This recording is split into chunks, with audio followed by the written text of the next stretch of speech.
Hello, my TMA buddies. It is Miss Cindy, and I have another reading for you today.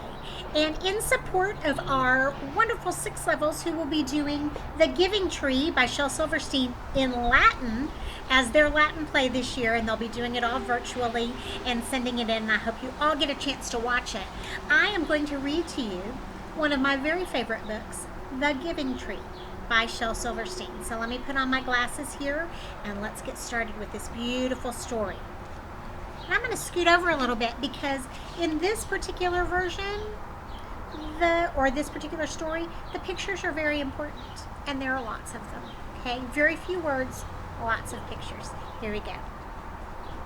Once there was a tree, and she loved a little boy. You see the boy's foot? And every day the boy would come.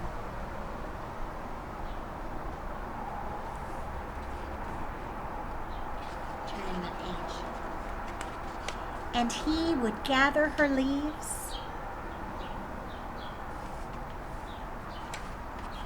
and make them into crowns and play king of the forest.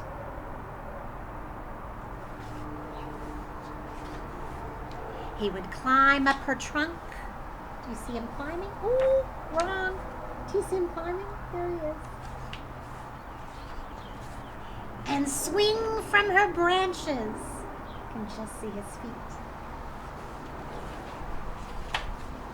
And eat apples.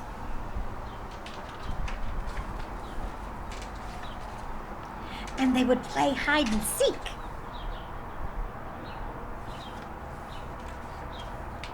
And when he was tired, he would sleep in her shade.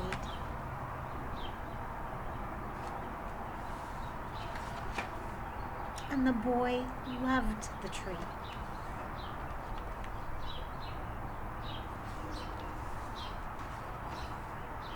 Very much. And the tree was happy.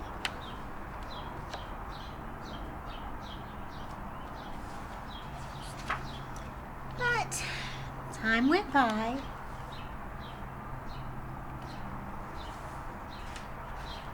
and the boy grew older.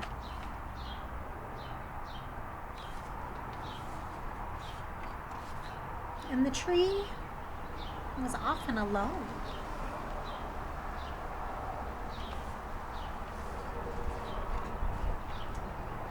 Then one day, the boy came to the tree. And the tree said, "Come, boy, come and climb up my trunk and swing from my branches and eat apples and play in my shade and be happy." "I'm too big to climb and play," said the boy. "I want to buy things and have fun. I want some money. Can you give me some money?" "I'm sorry," said the tree, "but I have no money. I have only leaves and apples." "Take my apples, boy, and sell them in the city. Then you will have money, and you will be happy."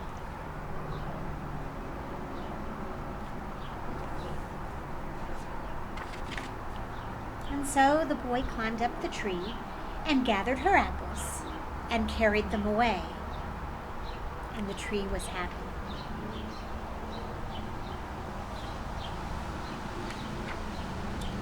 But the boy stayed away for a long time, and the tree was sad. And then one day, the boy came back, and the tree shook with joy, and she said, "Come, boy, climb up my trunk and swing from my branches and be happy." "I am too busy to climb trees," said the boy. "I want a house to keep me warm," he said. "I want a wife, and I want children, and so I need a house. Can you give me a house?" "I have no house," said the tree. "The forest is my house. But you may cut off my branches and build a house. Then you will be happy." And there's the tree so excited. And there is the boy.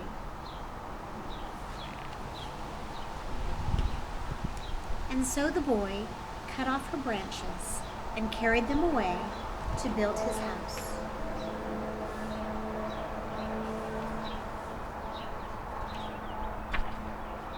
and the tree was happy.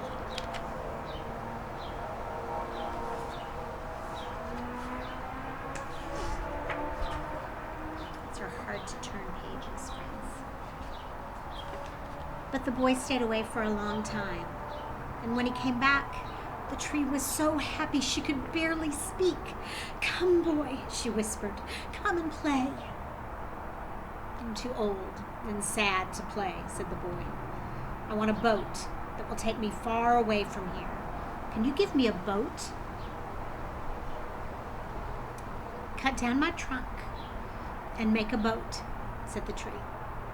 "Then you can sail away and be happy."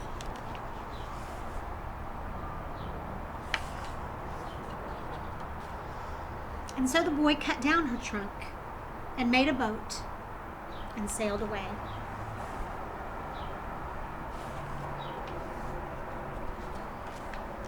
And the tree was happy, but not really.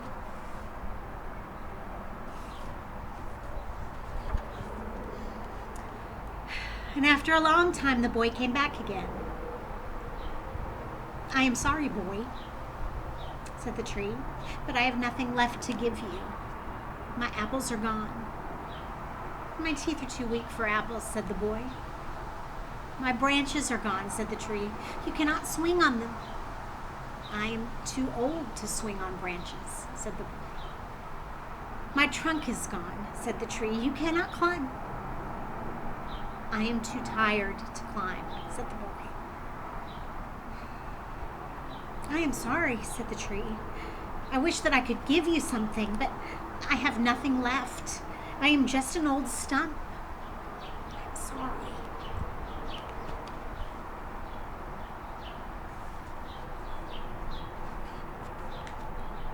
"I don't need very much now," said the boy.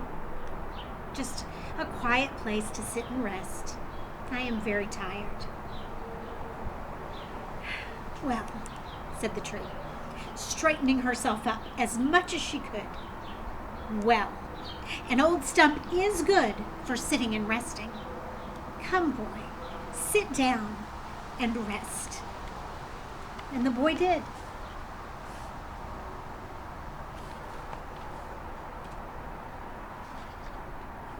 And the tree was happy.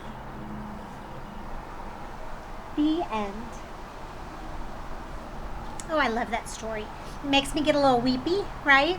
I think the tree was probably a little weepy, yes? She loved the boy, and she wanted to do whatever she could to help the boy. And the boy, as boys do, grew up, didn't he? He grew up, and he became a man, and he wanted something different than just playing and, hanging out with the tree, even though he loved the tree and it was his favorite place to be. He grew up, and things changed, and priorities changed, and that's what happens with people, right? But I love this story because it comes all the way back around. And what happened with the boy? Well, he got older, and the things that he needed changed as he got old. And he circled right back around and went, "You know what was wonderful when I was a kid, and what I loved so much, and when I was so happy in my life? The tree." And he came right back to the tree.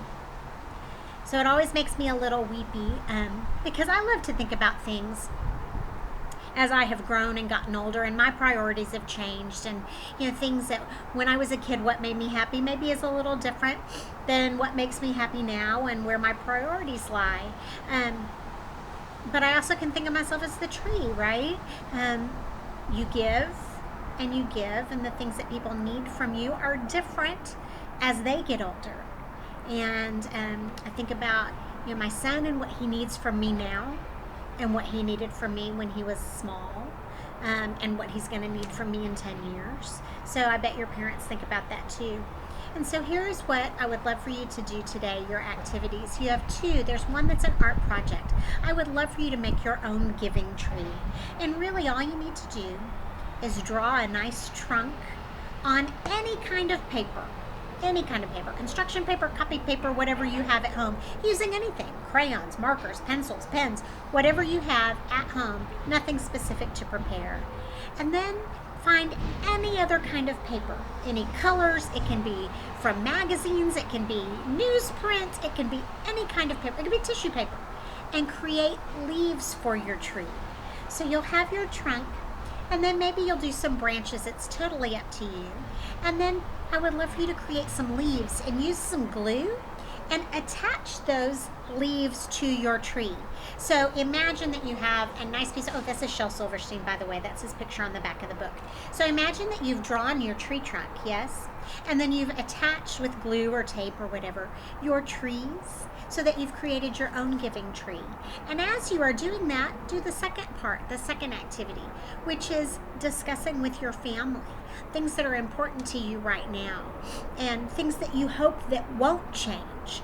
And maybe have your parents or grandparents or whoever is with you share with you how they have seen the things that you need from them change over the years. Okay? It's kind of a nice time to have a discussion about things that maybe we wouldn't talk about or think about just in normal everyday stuff. So I hope that you enjoyed this reading of The Giving Tree. I hope that you will take it one step further and do an art project, and also do your have your discussion with your family members. Until next time, we'll see you soon. Bye, guys.